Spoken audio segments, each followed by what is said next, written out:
राधे राधे। आने वाली है शरद पूर्णिमा। और शरद पूर्णिमा कब है? शरद पूर्णिमा पर लड्डू गोपाल की सेवा कैसे करनी है? शरद पूर्णिमा कैसे मनाई जाती है? और शरद पूर्णिमा 6 तारीख को है या 7 तारीख को है? तो सभी को बहुत ही कन्फ्यूज़न है कि शरद पूर्णिमा का पर्व 6 अक्टूबर को है या 7 अक्टूबर को है। शरद पूर्णिमा एक खास पूर्णिमा होती है, साल की सबसे बड़ी पूर्णिमा इसे कहा जाता है। इसे कोजागिरी भी पूर्णिमा बोला जाता है। इस पूर्णिमा में दान, स्नान और खीर का बहुत ही महत्व होता है। शरद पूर्णिमा का लोग व्रत भी रखते हैं और इस दिन से जो भी पूर्णिमा का व्रत प्रारंभ करना चाहता है वो इस पूर्णिमा से प्रारंभ कर सकता है। शरद पूर्णिमा वाले दिन माता लक्ष्मी का अवतरण हुआ था, इसलिए लक्ष्मी जी का जन्मदिन के उत्सव में ये शरद पूर्णिमा मनाई जाती है। इस दिन लक्ष्मी नारायण का विशेष रूप से पूजन होता है। शरद पूर्णिमा के दिन महारास हुआ था, तो इसलिए इस पूर्णिमा का खास महत्व होता है। शरद पूर्णिमा वाले दिन चंद्रमा अपनी 16 कलाओं से परिपूर्ण होता है और पूर्ण रूप में चंद्रमा दर्शन देता है। इस दिन खीर का भी बहुत महत्व होता है। लोग खीर बनाते हैं और चंद्रमा की रोशनी में रखते हैं। उसी को ही सुबह भोग लगाने के बाद प्रसाद के रूप में ग्रहण किया जाता है। इस दिन चंद्रमा से अमृत की वर्षा होती है, इसीलिए चंद्रमा को देखना इस दिन बहुत ही शुभ होता है। शरद पूर्णिमा का जो पर्व है वो कब से प्रारंभ हो रहा है? 6 अक्टूबर को दोपहर 12:23 से पूर्णिमा तिथि प्रारंभ होगी और 7 अक्टूबर को सुबह 9:16 पर समाप्त होगी। शरद पूर्णिमा में रात की पूर्णिमा का विशेष महत्व होता है, इसीलिए शरद पूर्णिमा का जो पर्व है वो 6 अक्टूबर को मनाया जाएगा।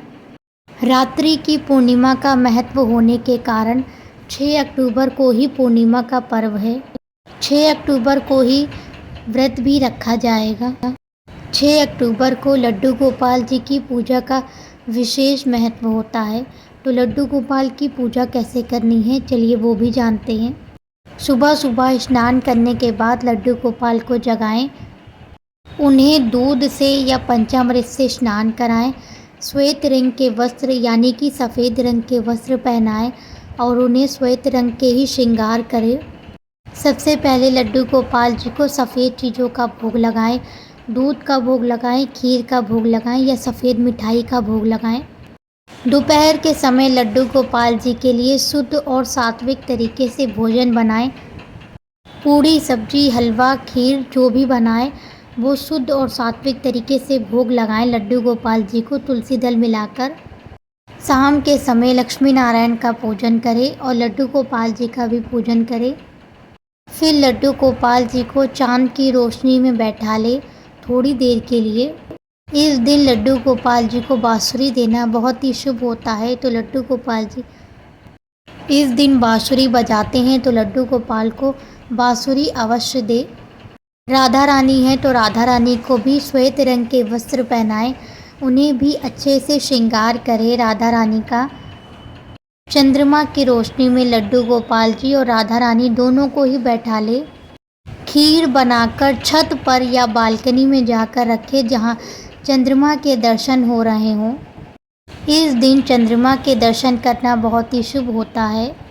फिर चंद्रमा के दर्शन करें और खीर को थोड़ी देर के लिए वहीं पर छोड़ दें। थोड़ी देर बाद खीर लाके उसे तुलसी दल मिलाकर सुबह भोग लगाकर स्नान करने के बाद सुबह भोग लगाकर लड्डू गोपाल जी को फिर उसे ग्रहण करना चाहिए। इस तरह से लड्डू गोपाल जी का शरद पूर्णिमा वाले दिन पूजन करें। लड्डू गोपाल जी को भजन सुना सकते हैं शरद पूर्णिमा वाले दिन। स्वयं भी हो सके तो सफ़ेद रंग के ही वस्त्र पहने और लड्डू गोपाल जी को अच्छे से श्रृंगार करें। इस प्रकार से लड्डू गोपाल जी के साथ में शरद पूर्णिमा का पर्व मनाएं। उन्हें सफ़ेद रंग के फूल चढ़ाएं। फूलों से अच्छी तरह से डेकोरेशन भी कर सकते हैं, बैलून से डेकोरेशन करें, फूल से डेकोरेशन करें और मंदिर को अच्छे से सजाएं। इस दिन माता लक्ष्मी का जन्मदिन भी मनाया जाता है, तो माता लक्ष्मी का पूजन ज़रूर करें, लक्ष्मी नारायण का पूजन। और इस दिन सत्यनारायण भगवान की कथा भी करा सकते हैं, जो लोग शरद पूर्णिमा में कराना चाहते हैं। शरद पूर्णिमा पर कथा कराने का विशेष महत्व होता है, तो कथा कराना चाहते हैं तो कथा करें। शरद पूर्णिमा एक विशेष पूर्णिमा होती है। इसी दिन से कार्तिक स्नान भी प्रारंभ हो जाता है, जो 1 महीने तक चलता है। कार्तिक मास भी लग जाता है, इसीलिए इसका महत्व और भी बढ़ जाता है। कार्तिक मास में बहुत बड़े बड़े त्यौहार भी आते हैं, इसीलिए कार्तिक का महीना बहुत ही ज़्यादा पवित्र और पावन होता है। ऐसे ही लड्डू गोपाल जी के साथ शरद पूर्णिमा का पर्व मनाएं। शरद पूर्णिमा से लड्डू गोपाल जी बहुत प्रसन्न होते हैं, इसलिए शरद पूर्णिमा का पर्व उनके लिए बहुत खास होता है। तो शरद पूर्णिमा का पर्व अवश्य मनाएं। अगर आपको वीडियो पसंद आई हो तो वीडियो को लाइक कीजिए, शेयर कीजिए, सब्सक्राइब कीजिए और ऐसे ही वीडियो देखने के लिए हमारे चैनल पर बने रहिए। अगर आपके कोई कमेंट है तो कमेंट बॉक्स में पूछ सकते हैं।